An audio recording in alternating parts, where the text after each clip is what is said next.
back, everybody. So it is a disgusting Friday here in Wilmington, North Carolina. As you can see, the sun is shining and it is like 77 degrees. Blech. Somebody, if you've got ice, snow, rain, cloudy skies, everything opposite of sunny skies, send them to me, please, because I'm looking for it and will love to have it. So we're gonna hide from the sun and we're gonna stay inside the garage today. We're gonna get more stuff done on this car. So we got some items in the mail. We're basically at the point now, if you've seen it in the last video, with torque converter, setting our spacing. I gotta get back underneath here and finish putting the spacer shims in and bolt that up. It's only 3 bolts into the converter, and then the transmission is bolted up to the motor. We're working through a lot this weekend and possibly get a first start up on this thing by Sunday, which might be y'all's is like Monday or Tuesday or Wednesday video. I'm not sure how it's gonna fall, but I'm hoping for my Sunday to get a first start up on this guy right here. We're also gonna move back inside the car, get it vacuumed out, get everything wiped down, get the floor mats installed, and start running wires, hopefully also. Brandon knows how to wire also. He is a well-rounded, talented individual. And due to his background, he pretty much knows everything, practically, with race cars. So really cool. Let me jump under here, do all the boring stuff that's underneath here that nobody cares about. Do some spray painting underneath here, got the doors open so it's ventilated, and get the bottom side of the car spray painted, so if anybody is ever filming the car while it's rolling over, barrel rolling, wrecking, or something like that, it looks good on the bottom side for camera ready purposes. And then we'll come back up top, and we'll start basically putting stuff together moving forward. So let's go. On our torque converter underneath here, we just want to double check this one more time. So we have a bolt in that side, and then we have the washers in there, and we basically just want to take our shims right there and make sure that we have the measurement, which you can see that's pretty decently tight right there.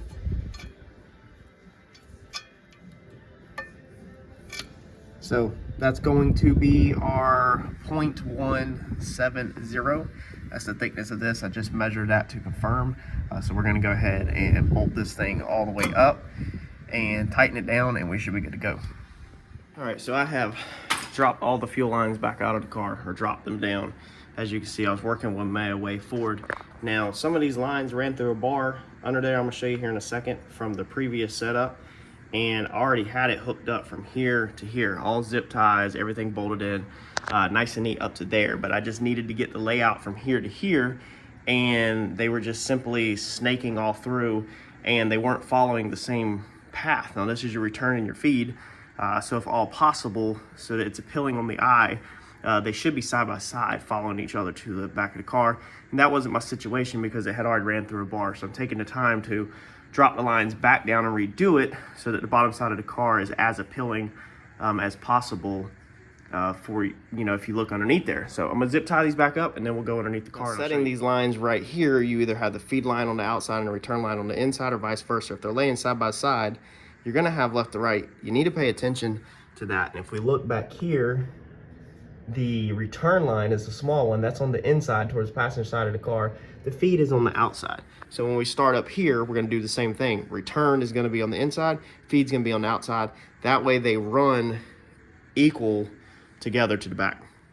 All right, so picking up where we run down the frame rail right there, we're gonna come underneath. We're gonna have to roll the lines right through here a little bit, but then we're gonna hit this with a P-clamp and tie them back together. Now when we flip around and we keep moving down the car, as you can see, we've laid them all nice and neat using zip ties to the best of our ability.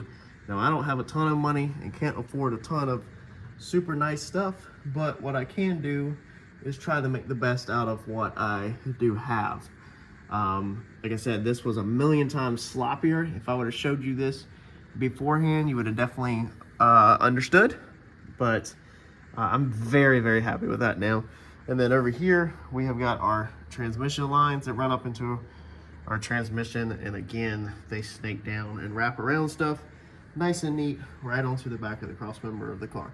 So we have this thing all buttoned up and put together underneath here, between painting all up in here and them lines and these lines over here, getting the routing laid out, painting this stuff right here. and then hooking up the transmission cable back up. I still got to put another end on this to plug this in for trans brake. But there's about 3 hours right here in just routing lines. So you can take your time, and just because we can't afford to build lines exact length we need, you know, of course it would have been a lot nicer to take these lines right here and just run them straight down to there.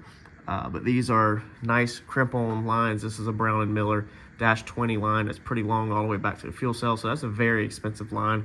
I wouldn't be surprised if that line's not $500. I didn't pay that, but these things get very, very expensive when they're this long, especially crimp-on Brown and Miller with swivel ends on both. And then that's our return. So being we can't afford to buy the correct routing and the correct link lines, we can always put 100% effort into taking what we can afford and getting a clean route to eat up some of the space. You know, there's no reason just to have lines curled all up or bunched all up, you know, and look tacky. This right here looks like, you know, you purposely did something, and it does work perfect, because our joint right here, if we have to take this apart to drain or whatever, is right here at this rocker. So I mean, it does also accidentally serve a pretty decent purpose, you know, where it's not way underneath the car, and it is out the way of the drive shaft. Drive shaft's in the center of the car. We're coming off right here with these lines before we even get their drive shaft, and we're getting these fuel lines as far over as we can. That one right there, we can't put on the outside. It gets really tight there. And then this just happened to have a 45 in this Brown Miller line that I had. So we have to kind of let our material lay our car out, and we not lay our car out, but we also work with our cheaper products and for the best result possible. So we got to put our cross member back in. Brandon is building us the spacer that goes right here for the transmission. We got to put our cross member in. Besides that, we are 100% buttoned up on the bottom of the car. So our oxygen sensor harness come in today from EFI Connection. So there's the numbers, and there's a QR code. I don't know if that'll even show up for you. This thing's plug and play, so we're gonna get this thing plugged in and go ahead and get that hooked up, and then move on to building our brace, I think, for our downpipe. All right, so making some progress. Again, this is just so much little stuff. It's like literally near impossible to film. Like, we would be filming putting zip ties on and cleaning things. But I do have one product for the Coyote starter that I want to share with you, because I used to struggle with this until I found it. I decided just to Google it to see if a company makes it, and sure enough, somebody does make it. But started on our inside in here. Went ahead and got the passenger side mats in. So we had never done that in the previous video. So I went ahead and finally did that. They literally pop in with snaps. So Troy's Upholstery and Fab, if you want to look back, these are fireproof mats, fireproof tunnel, and fireproof removable trans tunnel. This carpet will not burn. I did a video on it a couple videos back. Go back, look for it. We did fireproof carpeting. He can custom fit stuff for you and literally mail it to you in the mail. Go check that video out, because Troy is extremely helpful when it comes to nice stuff like this. He stitched up the edges, everything. Check it out. But we cleaned up in here. I've been taking some glass cleaner, wiping everything down. Basically, this half is clean. That half is still 100% trashed. We need to get over there. But I'm kind of just taking myself, I'm kind of just going where the car takes me. So it's like the wires took me out there, and then I went that way and down, and I'm just kind of, it's like just follow the leader wherever it takes you. But we got some stuff zip tied and cleaned up, and got our extension put on for our wideband. Went ahead and ran it right here where it's all nice and clean and zip tied up. Did drop the red wire, so that's literally what I was just working on. So as you can tell, I kind of come out here and did this piece right here, and the red wire was there. I cut it, it dropped down, and I said, okay, let's reroute it. I folded the red wire to the inside of the frame rail down there, and then there's the starter right there. So we're moving on to the starter, and then we'll see where our journey takes us next. But this is a Coyote starter, pretty common Ford starter. And at Harold's, on the first outing of the car, I think we had to work on it. It wouldn't start that morning. So it ended up, John figured out or recommended that it maybe needed a starter shim. It had worked perfectly fine previous, never had a single issue at all.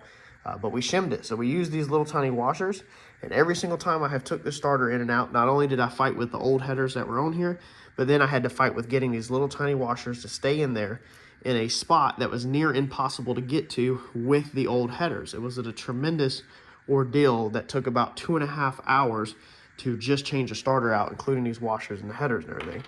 So I looked it up. I said, dude, why don't nobody offer starter shims like Chevys and Fords? and sure enough, they do. So I typed it in, Coyote starter shim, and sure enough, a company does. I believe it was powered by the hour, but maybe you can type in that part number. Looks like a ACC 1064 starter shims. If you just type it in on Google, Coyote starter shims, maybe add that part number, you should be able to find it. I believe it was powered by the hour. I ordered these things probably about 6 months ago and told myself next time the starter was out, we were going to change it. So that's what we're going to do. So there's two different ones, two different thicknesses. So I'm going to see which one matches the closest to this little washer that I know already works. Pretty sure it's going to be that one. And that does look like our best bet, because the other one I can tell that it is thicker. It is definitely thicker. The other one is definitely thicker.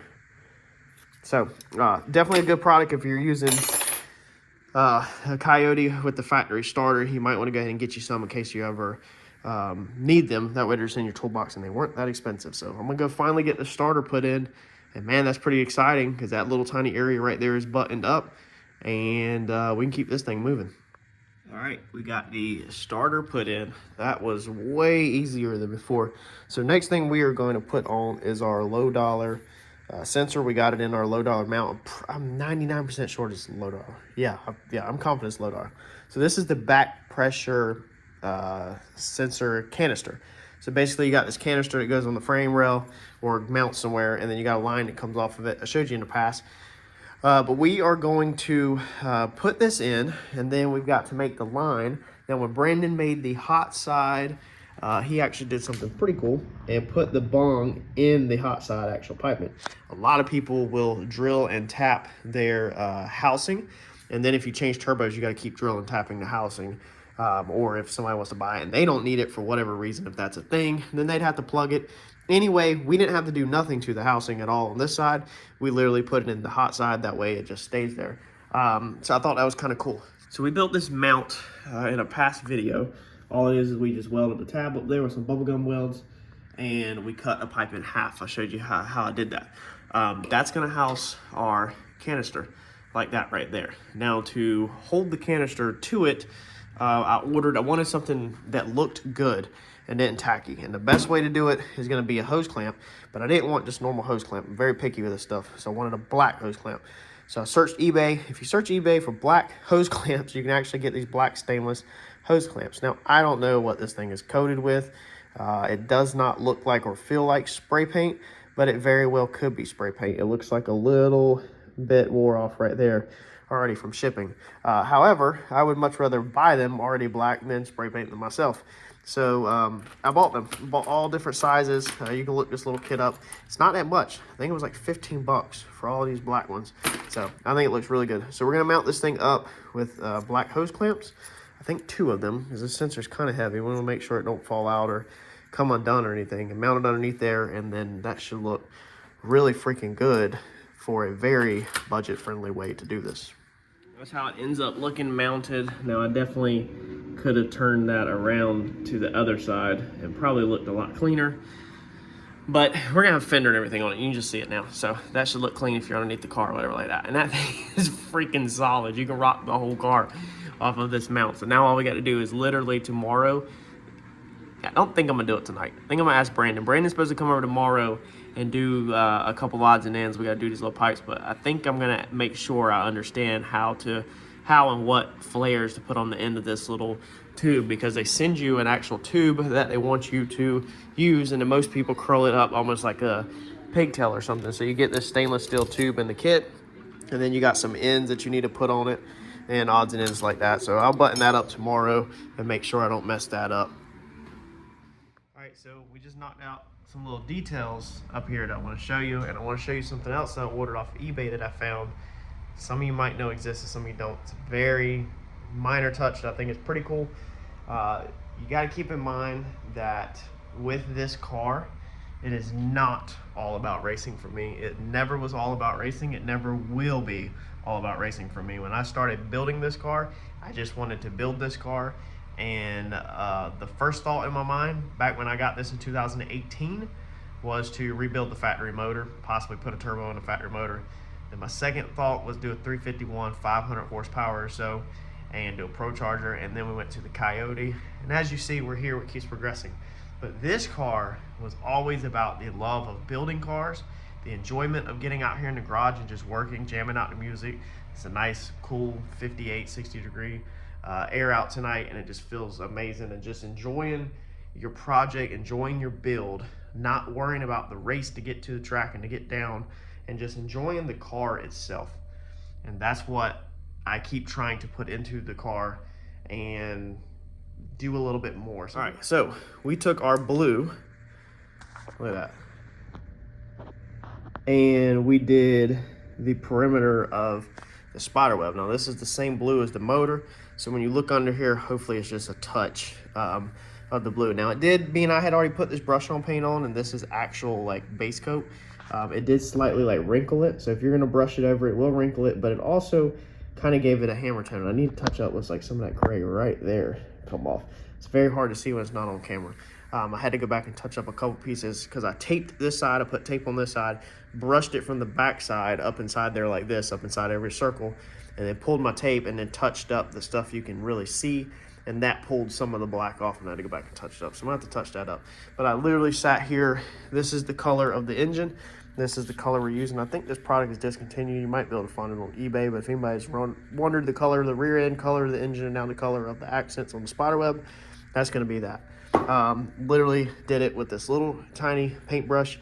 Take your time, mask it off, and then come back and touch up your gray. You can see from back here, it's hard to see, even right there, till you zoom way in on the camera. And to zoom in on the camera, your eyes would literally have to be here. So very hard to see, but I went ahead and did both of them. I think it's a good touch. I think it's a nice little subtle touch. Kind of goes with the fittings and everything like that. The red still bothers me. We're about to have two big red blow-off valves under there. So it is what it is. We're not changing them. But the little touch of a product that I wanted to add that I found to the vehicle is this little tag right here.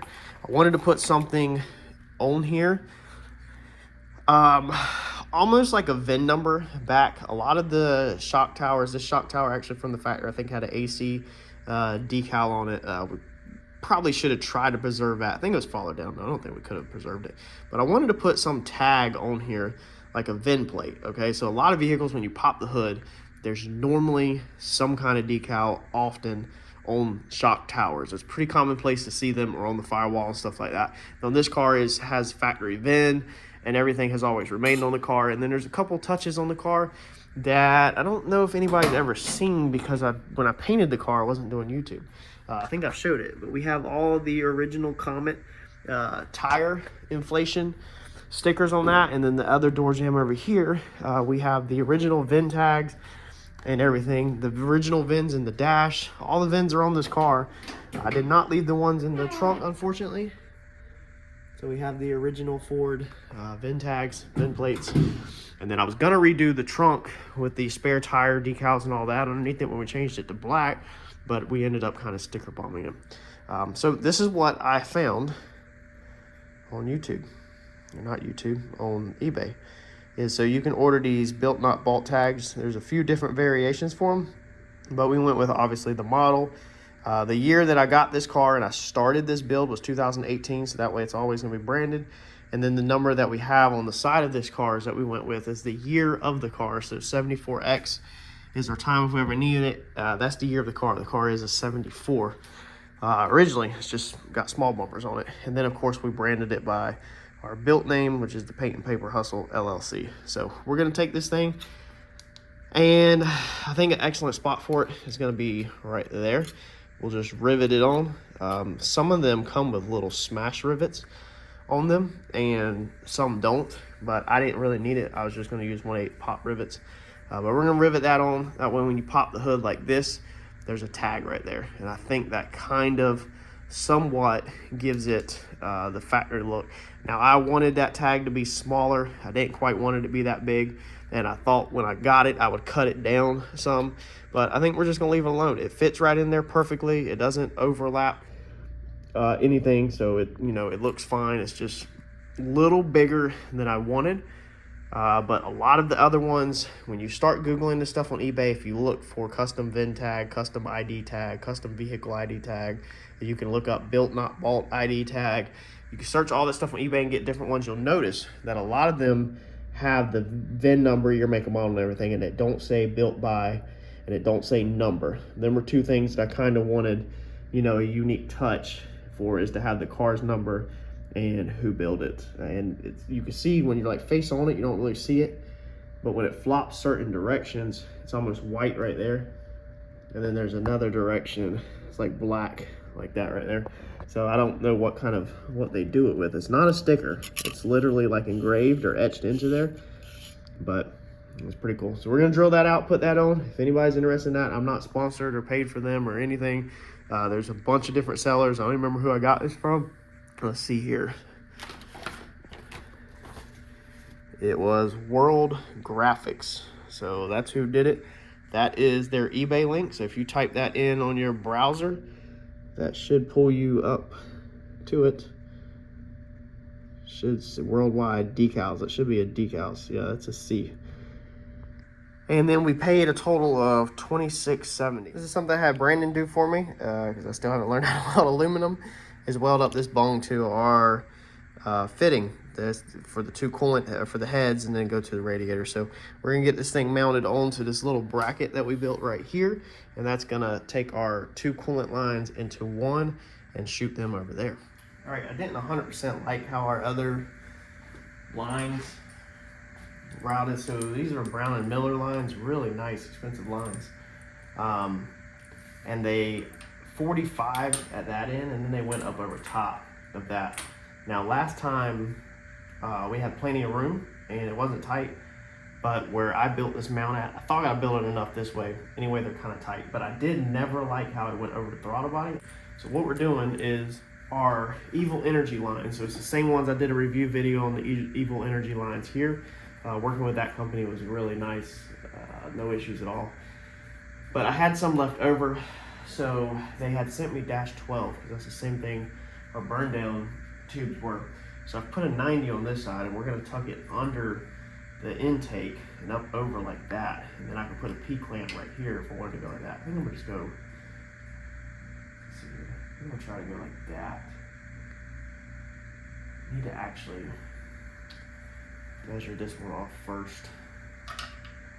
Basically want to use every inch of this last little bit I got, so it sits like a one. I think this one's gonna have to come up at a 45 unless I order another 90.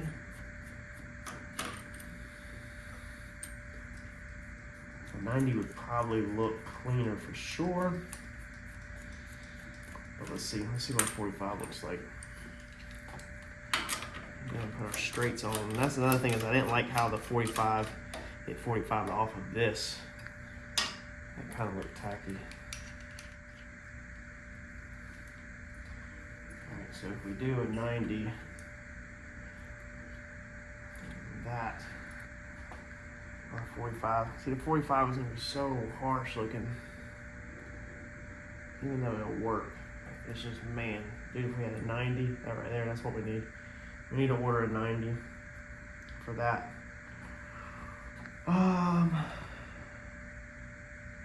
That's the only way that's gonna look clean.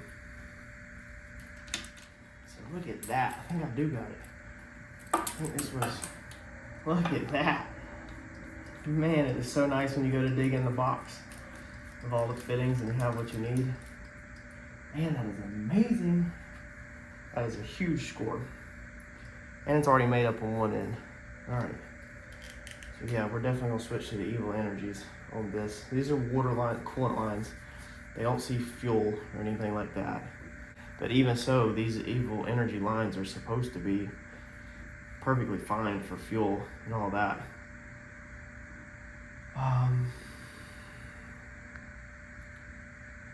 Maybe we should crisscross these. Let's see here, I think we should cut the other one first. And that way.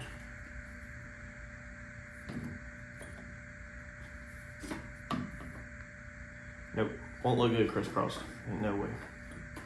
Ain't no way, ain't no how we're crisscrossing that. All right, so since we got enough hose, we're gonna dip down here and we will put a P-clamp on that. We're actually gonna make sure we give ourselves plenty. Man, this is awesome. This is exciting. Whenever you clean something up. All right, so there we go, right here. I'm gonna cut that one. All right, we got them pieces cut, and on here, I couldn't ask for anything better than that. That's phenomenal. By the time our charge pipe gets on there, this thing will tuck down just like that and go underneath the charge pipe this time instead of up over, and just be such a clean look. It's a cleaner look here. They come straight off like they're supposed to. They don't kick up at a 45. I mean, it's just night and day. Way, way, way better. So that's a win in my book.